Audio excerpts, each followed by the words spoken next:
자, 그러면 다음 장 넘겨보실래요? 여러분 교재 212페이지. 212페이지. 납세 의무자 공부했고 이제 두 번째 재산세 과세 표준은 뭘로 하느냐? 간단하니까 재산세 과세 표준까지 봅니다. 여기 보실래요? 교재. 자, 첫 번째 과세 대상 뭐? 토지, 건축물, 주택. 이건 부동산이잖아요. 예, 이 부동산은 과세 기준일 현재 뭐가 있어요? 시가 표준에. 자, 취득세 공부할 때도 시가 표준에, 등록면허세 공부할 때도 시가 표준에, 재산세 공부할 때도 시가 표준이 나오는데 아직도 정리 안 돼서 뭔 얘기인지 모를 수도 있는데 반드시 정리해야 된다. 시가 표준액의 뜻이 뭐라고 그랬어요? 지방세를 계산하기 위해서 물건마다 정해놓은 기준 가격. 그래서 토지는 뭐라고? 개별 공시지가. 매년 6월 1일자로 고시가 돼. 1년에 한 번씩. 주택은, 단독주택은 개별주택 가격. 아파트 연립 다세대는 공동주택 가격. 그게 뭐야? 시가 표준액. 그리고 건축물은 시험에서 물어볼 수 없다고 그랬죠. 복잡하니까. 그래서 시가 표준에 가면 토지하고 주택은 알아야 돼요. 자, 여기 보세요.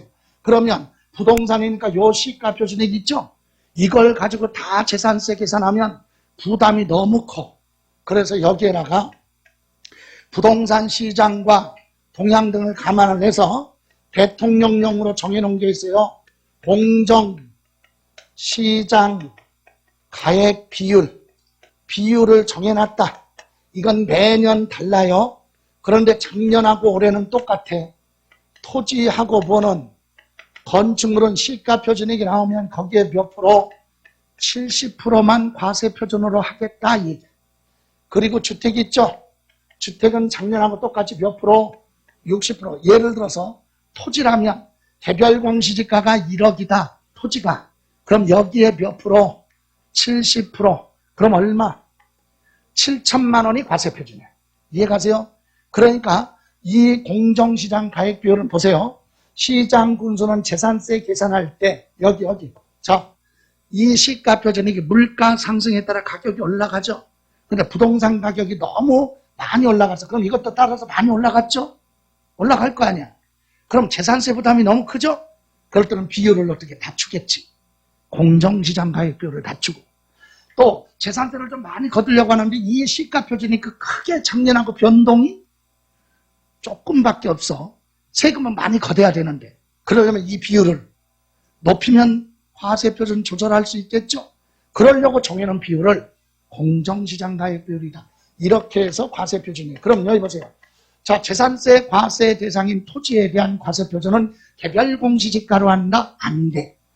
개별 공시지가에다가 공정 시장 가액 비율을 곱해야 과세 표준이다. 토지든 건축물이든 주택, 부동산은. 이해가세요? 그러면 과세 대상 토지 건축물 주택 말고 선박하고 뭐는 항공기는 부동산이 아니죠. 이거는 투기에 많이 이용되지?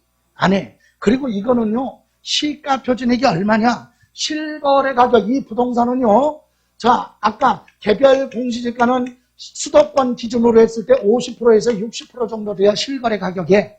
그리고 개별주택 가격 있죠? 수도권 중심으로 했을 때 60% 정도 됩니다. 아파트 공동주택은 70%까지 올라가서 실거래 가격에.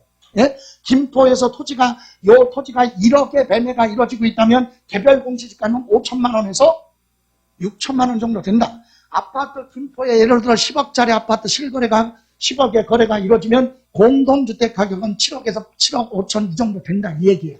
꼭 그런 건 아니지만 그런데 뭐는 부동산이 아닌 선박 항공기는 실거래 가격의 35%밖에 안 돼. 뭐가? 시가 표준액이. 이해가세요? 그래서 시가 표준액이 적기 때문에 이거는 그대로 해도 돼. 그래서 뭘로 한다? 시가 표준액 그대로. 선박에 대한 시가 표준액이 뭔데? 항공기에 대한 시가 표준액이 뭔데? 이건 제조, 연도 이런 걸 다 감안해서 하니까 우리가 기억할 건 아니에요. 부동산. 그래서 우리는 재산세 과세 표준은 시장 군수가 계산을 하는데 부동산은 정해놓은 가격 있죠? 거기다가 공정시장 가격비를 곱하면 뭐가 나와? 과세 표준 나오는 거고 선박하고 항공 이런 공정시장 가액 비율이 없다. 그래서 이 주택은 재산세는 개인이 소유했던, 법인이 소유했던, 대한민국 국민 거주자가 소유하고 있던, 외국인이 소유하고 있던 똑같다. 이해가세요? 자, 그래서 확인만 하고 갈게요. 여러분 교재 보시면 212페이지 1번 양가로 1번 토지 건축물 주택에 대한 재산세 과세 표준은 거기 시가 표준에 그거 줄치고, 그 다음에 부동산 시장 동향과 지방 재정 여건을 고려하여 그거 생략하고, 두 번째 줄 뭐 공정 시장 가액 비율을 곱한 금액으로 한다. 이해가세요? 시가 표준에게 공정 시장 가액 비율 곱하는 거예요. 그래서 오른쪽 페이지 보시면 참고로 박스 나왔네. 1번 동그라미 1번 토지에 대한 과세 표준은 개별 공시지가의 몇 프로? 70%. 건축물도 시가 표준액의 몇 프로? 70%. 주택은 몇 프로? 60%. 그리고 밑에 양가로 1번 선박하고 번은 항공기는 그냥 시가 표준액 그대로 계산한다. 이해가십니까? 예, 그럼 여러분 여기서 잠깐 노트 봅니다.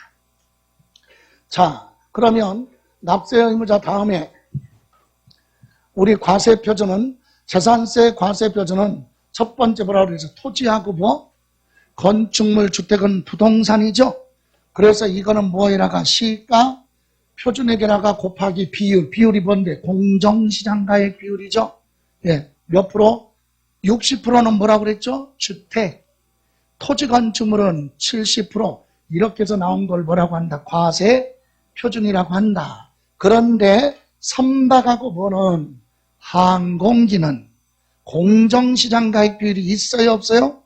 없어요. 그래서 과세 기준을 현재 뭘로 해? 시가 표준액으로 한다. 그죠? 그럼 여기서 한 가지 또 기억하라고. 요 시가 표준액 있죠? 시가 표준액. 이 시가 표준액은 뭐냐? 밑에 토지는 뭐? 개별 공시지가. 그죠? 주택은 개별주택 가격 또는 뭐? 공동주택 가격.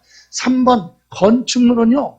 이거 아주 복잡해. 그래서 1회서부터 31회까지 시험에서 안 물어봤는데 32회 시험에서 물어봤다니까. 지문 하나. 지문 하나. 그것도 여기. 지방자치단체장이 뭐? 결정한 가격. 요거 대신에 국토교통부 장관이 결정한 가격. 이렇게 해서. 지방세니까 누가 결정해야 돼? 지방자치단체장이 결정하는 거지. 국토교통부 장관이 아니라. 이해가세요? 예, 그러니까 물어보지 않으니까 필요한 거 토지하고 보는 주택은 알고 있어야 된다. 이해가세요? 그리고 이제 앞에서 예, 또 하나 여기 보세요. 이따가 시율할 때도 나오는데 한번 보죠. 주택에 대한 뭐는 재산세는 주택은 어떻게 해요? 건물하고 부하고 토지하고 합쳐서 시가 표준 나오죠? 단독주택은 요거 합쳐서 뭐라고 그래? 개별? 아니지, 개별 주택가격, 주택이니까 요거 합쳐서 개별 주택가격. 아파트는 공동주택가격이잖아요. 여기에다가 공정시장가액비를 몇 프로? 60% 곱하면 과세표준 나오죠? 여기다가 세율은 주택이냐 상가냐 공장이냐 틀려. 그래서 주택은 누진세율로 갑니다. 이해가세요?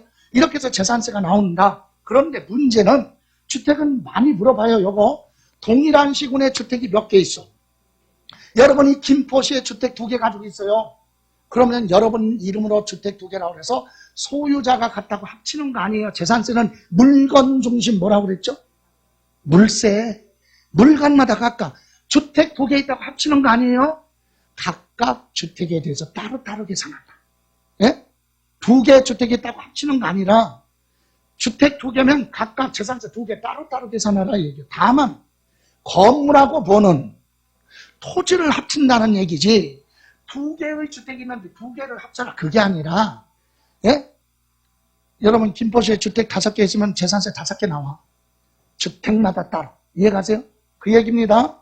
시험에서 물어봐요. 2 이상의 주택을 소유하고 있는 경우는 소유자별로 합산하여 그럴듯하지. 아니라니까. 주택은 합치는 거 아니에요. 각각 주택에 대해서 과세를 한다. 됐어요?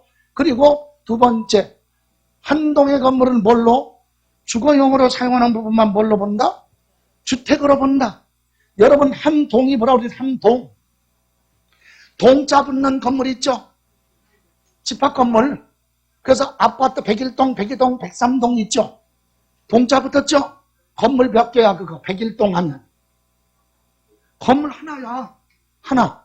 근데 세대별로 다 쪼개서 소유권 등기되죠? 이런 건물을 일물 일권주의 예외인 집합건물, 구분 등기가 되는 건물이죠. 물건은 하나인데 소유권은 여러 개잖아. 부동산은 하나. 그죠? 예, 이런 건물은 처음부터 끝까지 다 뭐야?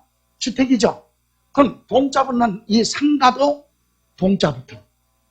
A동 상가, B동 상가, 이 상가도 건물은 하나지만 잘라서 등기되죠. 층별로 다. 이런 건물을 한 동이라고 그래요. 그럼 봐요. 한 동의 건물을 주거용으로 사용하는 부분만 주택으로 본다. 이 얘기는 뭐예요? 한 동의 건물을 주택과 상가를 같이 사용한다. 그러면 상가주택이, 주상복합이죠. 주상복합 건물은 하나인데 밑에는 상가, 위에는 아파트로 되어 있잖아요. 그럴 때는 밑에는 상가에 대한 세율을 적용하고 위에는 주택에 대한 세율을 적용한다. 이해가세요? 그래서 주상복합 건물은 면적 그런 거 따지지 않아요. 근데 여러분이 혼동되는 거 이거야. 한 구의 건물 그랬잖아요. 이건 구분 등기가 안 되는 건물. 그래서 구분 등기 안 돼. 여러분 상업지역에 여러분이 상가 건물 가지고 있어. 나대지 가지고 있어. 상업지역에 뭐가 가지고 있어요? 여러분이 땅, 나대지. 그럼 여러분 땅이니까 여러분 마음대로 나 여기다가 주택을 지을래. 허가가 안 나와. 허가가. 상업지역은 어떻게 나와? 허가 조건이. 여기는 상업시설이 들어와야 되니까 주택이 들어오면 안 돼. 대신 상가하고 주택으로 같이 사용한다면 허가 내줄게. 이게 상가주택이야. 무슨 주택? 우리는 상가주택이라는 건 법이 없어요. 실무에서 만드는 얘기야. 겸용주택이라. 또는 뭐라고? 한 구의 건물. 그죠? 예. 그러면 여러분 상가주택은 등기권리증에는 표시가 없고 등기권리증이 하나니까 잘라서 등기 안 되니까. 그런데 건축물 관리대장에 보면 1층, 2층은 상가라고 안 되어 있고 근린생활 이렇게 되어 있어. 근생.